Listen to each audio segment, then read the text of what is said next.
Hola.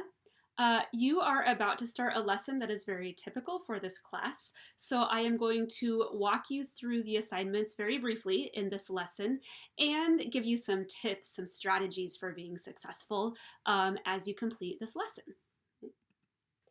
The first thing that you'll do as part of this lesson is a pretest. I expect the pretest to take you about 5 to 10 minutes. It looks like this. You will find the pretest handout in your packet, okay? And right now for the pretest, we are only doing the pre-column. So what you're going to do here is you are going to read through the vocabulary list and you are going to rate yourself on how well you know these words.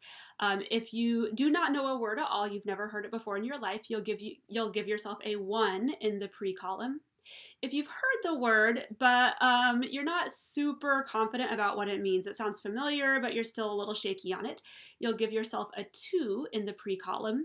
And if you know the word, you're very confident about what it means, you will give yourself a 3 in the pre-column and write the word in English under the English column. In order to give yourself a 3, you must write the word in English. Now, this is a pretest, so it's okay if you have a lot of 1s or 1s and 2s, that's totally fine. The point of this assignment is to preview content, start to read through that vocabulary list, activate some of that background knowledge, so maybe you will know some of the words, as well as track your progress. It gives us some good baseline data so that when we go back and do the post-test, we can see how much we've learned. The second assignment that you'll do is you'll watch an instructional video. It should take you about 10 minutes to watch the instructional video. You will find a link to the video in Google Classroom and a guided notes handout in your packet. Some brief tips for success for watching educational videos. Firstly, don't multitask, don't rush through it. So like turn off the music, put your phone on silent, that kind of thing, so that you can really focus on the video and focus on learning. Make sure you do a good job taking your guided notes. Pause while you write notes so that you don't miss something important while you're writing, as well as periodically, like every minute or so, pause and try to summarize to yourself what you just learned. So you can summarize just in your head or out loud, or if you are a writer and you like to write, you could even write a sentence summarizing what you just learned. We know that summarizing is a really good strategy for learning and remembering content more long term. Okay. The third activity that you'll do is you will practice. You will do some online flashcards to practice the new vocabulary and the new grammar. I expect this to take 20 or more minutes. Like anything else, you get out what you put into it. So if you do this more, if you practice more and spend more time, you will learn more, obviously, than if you just do the bare minimum. For this, you have some options. You can either do the flashcards in Quizlet, in which case you'll be focusing just exclusively on like the vocabulary, or you can do the flashcards in Boom Cards, and if that's the case, you will be focusing on both vocabulary and grammar all at once. You have to do one or the other. You can do both, and if you choose to do both, you'll get points on your choice board. If you are taking this class for advanced credit, you must do the Boom Cards. You must choose the Boom Card flashcards. My tips for success for the flashcards, whether it's the Quizlet or the Boom Cards, learn from your mistakes, right? So do it more than once. Don't settle just for the minimum score, but go through once, learn from your mistakes, and then go through the flashcards again and see if you can get those questions right that you got wrong the first time. And I also highly recommend a strategy called spaced retrieval practice. I will provide a link with more information about spaced retrieval practice, but basically it means you study and then you take a couple of days off and then you go back and study the flashcards again, and then you take a couple of days off and then you go back and study the flashcards again. This is a great strategy for remembering things long term, which is so important in Spanish because everything builds. We need to remember what happens in Unit 1 because we're going to continue to use it all the way to the end of the year and even into the next level of the next class. Next, you'll do a reading comprehension assignment. I expect it to take about 25 minutes. definitely one that takes a little bit longer. You'll find the handout in your packet. It'll look something like this. And these are my strategies, my tips for success. First of all, aim for 90% or more comprehension. So you really want to be able to understand as much of what you're reading as possible. That said, don't overuse Google Translate. If you're overusing Google Translate rather than trying to use like context clues to figure out the reading comprehension, then you're not going to be getting the most out of this assignment.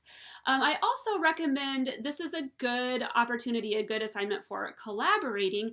I recommend using the strategy Rally Coach, where basically you're taking turns, you and a partner or maybe a couple of partners, you'll take turns reading the paragraphs out loud, and then you'll go around and take turns answering the question out loud. And then if you're the one who's answering, your partner will verify like, yep, I think that's correct, or no, I don't think that's correct, and you'll make sure that you agree on the right answer. A really good way to make sure that you're on the right track and to verify with a partner that you're understanding what's going on. Again, I'll link more to Rally Coach, and I'll give you a link to more information about that strategy. Finally, you'll do listening comprehension. I expect this to take about 20 minutes. Listening comprehension is almost always in quizzes. You will find a link in Google Classroom. And my biggest piece of advice for listening comprehension is practice makes progress. Just know that many students find the listening comprehension the most challenging activity for a lot of reasons. It's new vocabulary, new sounds, it's just like a lot of new. And unlike reading comprehension, where you can move at your own pace, with listening comprehension, you really can't move at your own pace. You're forced to go at the pace of the speaker.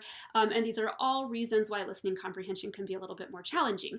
So my biggest piece of advice here is don't be afraid to redo the listening comprehension activity. It's fine if you need to do it a couple of times until you're happy with your score, until you really feel like you were able to understand what you heard. If it is challenging, you're in good company. And if you really find that listening comprehension is a challenge for you, practice makes progress. So don't shy away from listening comprehension activities because they're harder. Lean into that so that you can get better and you can keep practicing that skill. Again, I will provide a link with more information about different kinds of listening comprehension activities that you can do to practice outside of the quizzes activity that we do as part of this lesson sequence. And finally, you will do a guided writing activity. I expect this to take you about 10 minutes. You'll find it in your packet. It looks like this.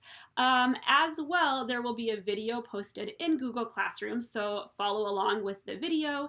As you're following along and you're doing the guided writing, if you realize there's like skills or concepts or words that you still need to practice, you can go back and review those. Maybe go back and review the Quizlet or the vocabulary list. You can make some flashcards. This is one final opportunity for you to check in and make sure that you were able to accomplish the goals for the unit. And that leads us to our post-test, which I expect to take about 15 minutes. We'll come back to this page in your packet, and this time you'll do the exact same thing. A 1 if you've never heard the word before in your life, a 2 if it sounds familiar but you don't feel confident enough to write it in English, and a 3 if you know the word and you feel very confident and you can write it in English. And we'll be writing those scores in the post column, and hopefully there will be a lot of 3s there once you get to this point in the lesson. So celebrate all of the progress that you've made. If there are words that are still like a 1 or a 2, that's totally normal. In that case, go ahead and make flashcards and study those words. And finally, it's time for your quiz. Make sure that before there will be review instructions and a checklist of what you'll need to do on the quiz in Google Classroom. So make sure you read through that first and you practice before you come and ask me for the quiz. Once you've read through the checklist and you feel confident that you'll be successful on the quiz, come up and ask me for the quiz. This lesson, you have 1.5 weeks total to complete this lesson, and if you finish early, then that's a good time to go and complete activities on your choice board. Adios!